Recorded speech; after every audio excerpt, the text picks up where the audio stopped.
Hello, everyone. Welcome back to the Jay Spit Down podcast. I'm your host, Jay, and I'm here today with Coach Kevin Saunders. He's the head football coach at Apalachee High School. This will be his first season there, being the new head coach of that football program. So we appreciate him coming on and spending his time with us today on the show. Coach, thank you again. Glad to be talking with you today. I'm very glad to be here. It's great when you get to talk about Appalachian football. Yes, sir. So, just give us a little bit of breakdown, Coach, of your coaching journey so far and how you got here, and eventually what made you take the job at Appalachia. Well, I've been a head coach for over 30 years and been fortunate to have been fairly successful in my career. I took about 4 or 5 years off and was an assistant.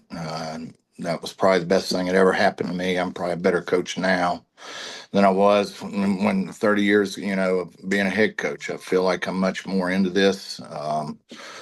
I've recharged my knowledge of the games better. I've enjoyed, working with Cam Jones at Duluth, and that's been a big help for me. And they were younger than me, so it was good keeping up with them.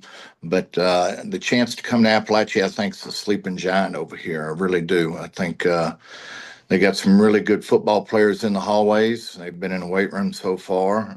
It's a good mix of kids. I got a very supportive administration that wants to do really well. I've been able to hire a top-notch staff that we're finalizing. I think everything probably be done this week with all of them, and I think it's going to be something that the community here in Appalachia will be really proud of.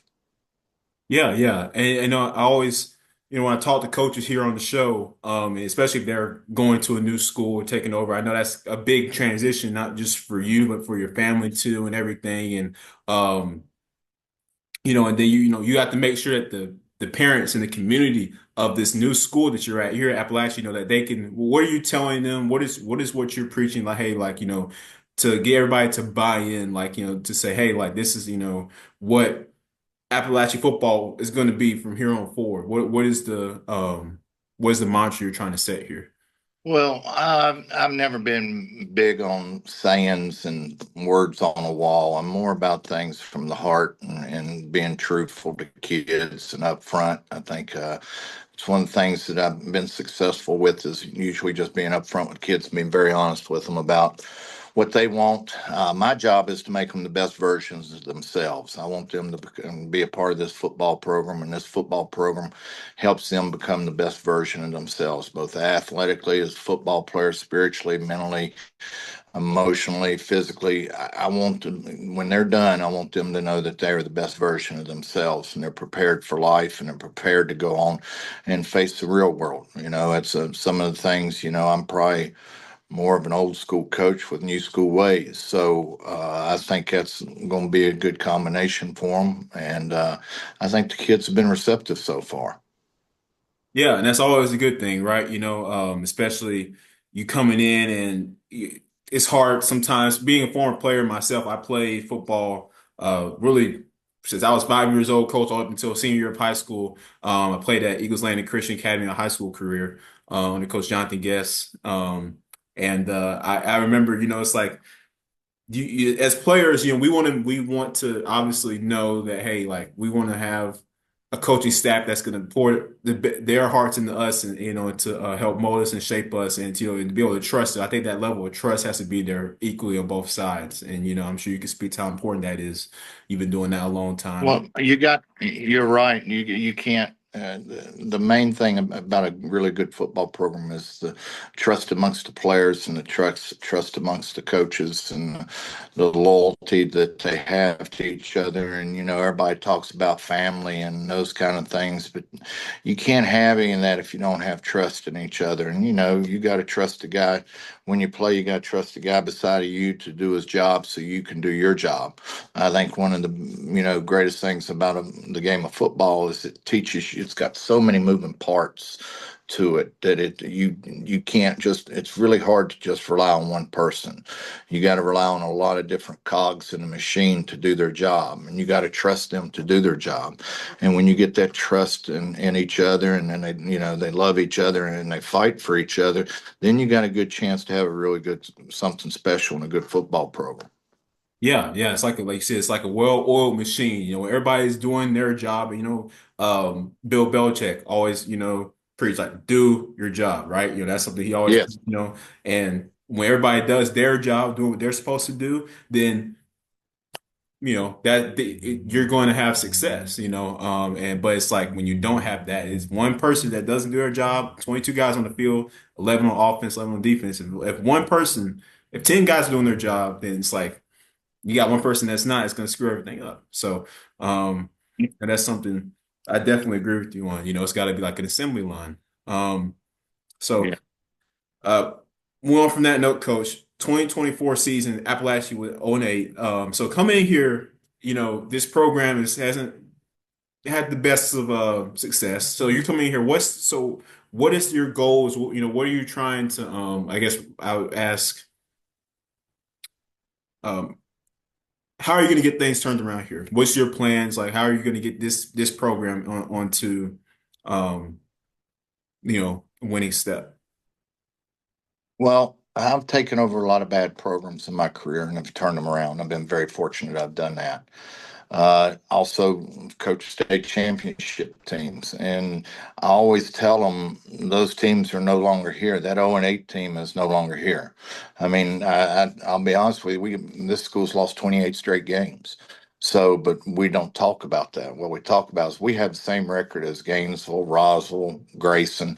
We all got the same record right now. So we're no different. And that's what they need to understand, and we talk about it. We're not going to talk about the losing and the losing streak. Those things, it just is what it is. We just got to take care of ourselves. I think the first thing is we got to get stronger in the weight room. Got to get more physical on the football field. The old school me is I always believe the toughest and the most violent teams usually win, and that's really something that you got to have, and especially in high school football. And that's something that we preach, and we've been preaching it in the weight room, and we preach it, and when I've been around them, it'll get more to them starting in the spring and then more into the summer. I won't have most of my coaches here in the spring because it's a completely new staff. I've only got one guy left over from the previous staff, and he's in baseball right now. So all the coaches that I got on this coming in are coming from outside. And the majority of them are coming from winning football programs. Some of them are head coaches that are coming here to work with me, and it's going to be a really good thing. I think the people we have coaching is really going to make a big change in this football program. Yeah, absolutely. When you get your own guys in there and, starting fresh and, you got guys that come in there with that same mentality, like, hey, just day by day, we're focusing, like I said, right now, everybody's 0-0, right? Correct. Everybody's 0-0, all in the same spot. We're in off season, we're just going to keep working and keep better each and every day. I feel like if your players are coming in with that mentality, if your coaches are coming in with that mentality, everybody on your staff, then, you're already a step ahead further than everybody else, I believe. So Yeah, and the main thing is I'm not worried about the other people on the schedule. I got to worry about the kids I got. I'm not worried about what they do. I'm not worried about who comes into their school, who leaves, who graduates. It doesn't matter to me right now. What matters to me are the kids that are in this program. And I got to get them ready to play. Then we'll start worrying about other things later. But the first thing we got to do is we got to change the mindset and their thinking. Everybody talks about standards and cultures and stuff. And bottom line is, it's just you got to play the game of football the way it's meant to be played, and it's meant to be played at a very fast pace, and it's meant to be played by, I always tell them it's meant to be played. It's a violent game meant to be played by violent people, and you got to be the level of hitting and the physicality will dictate how you play, especially on both sides of the line. And I think that's where we got to really work at, and I think we can get there.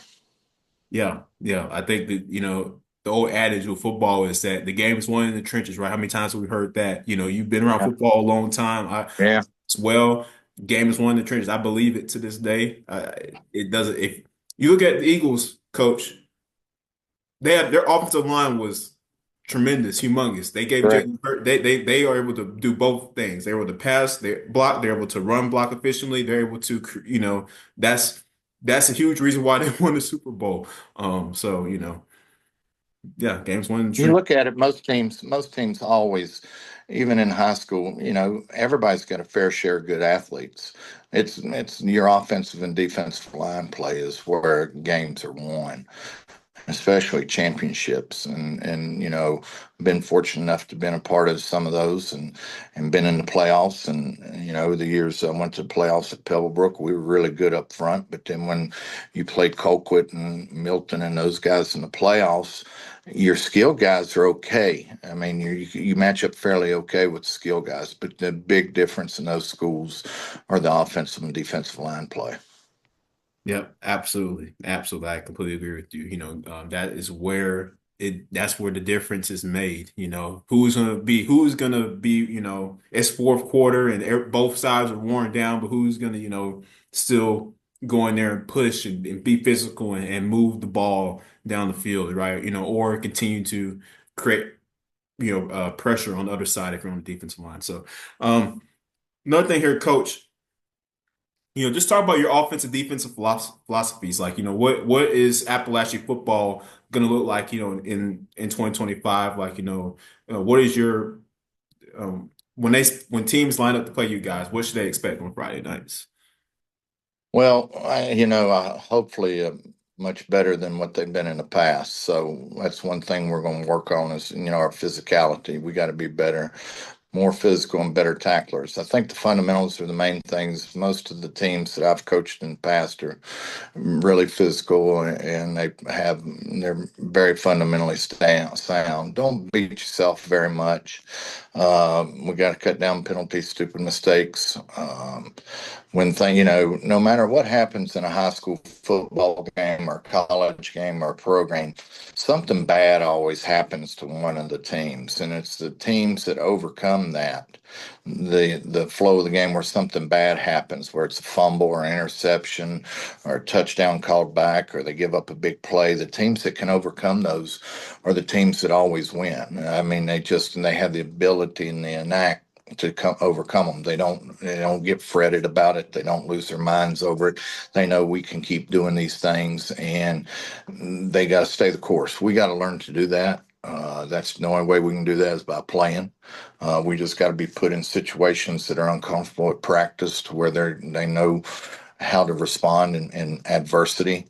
We got to change that. We're going to be very sound fundamentally on defense. We just hired defense coordinator Chuck Kenyon, who's the head coach in Florida, who has been very successful there and has some couple stints here in Georgia and has been successful. And he's going to come in run the defense. And I feel good about where we are with that. And the people that we're going to have coaching with him are top notch. So we're going to be really sound on defense, and it's something that we got to be, and we got to be better tacklers. Offensively, we'll be a spread team, multiple formations, but we're going to run the football, and you got to be able to run the football to throw it. And I don't believe you set up the run by passing, but you got to do what you do. Everybody's like, well, everybody always says you got to be unpredictable. Well, there's only one way to be unpredictable. You got to be predictable first. You can't be unpredictable without being predictable. So, we're going to establish a run and go from there. And I think we got some skilled kids here that are fairly good. I think our weakest point right now is going to be the line play, and that's something we got to get better at. I think we got some really good offensive line coaches coming in, and we'll finalize that this week. And I think they're going to be very well coached. I'll be shocked if they're not. Yeah, yeah. And I like what you said there. You can't be unpredictable if you're not predictable, right? So everybody, yeah, like you said, wants to talk about, we don't want nobody to know what we do. Well, you're gonna have to have something that so they can, Yeah. some type of identity so they can, oh, Yes. right? So, yeah, I mean. It's one of the funniest things. I think our kids are going to know what we're going to run on 3rd and 2, and I want them comfortable with it. And not it doesn't matter to me if the other team knows it. We got to take care of ourselves. And you don't ever.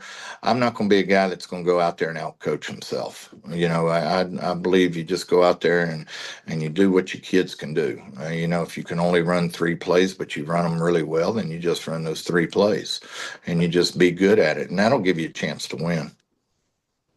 Yeah, yeah, I mean, definitely.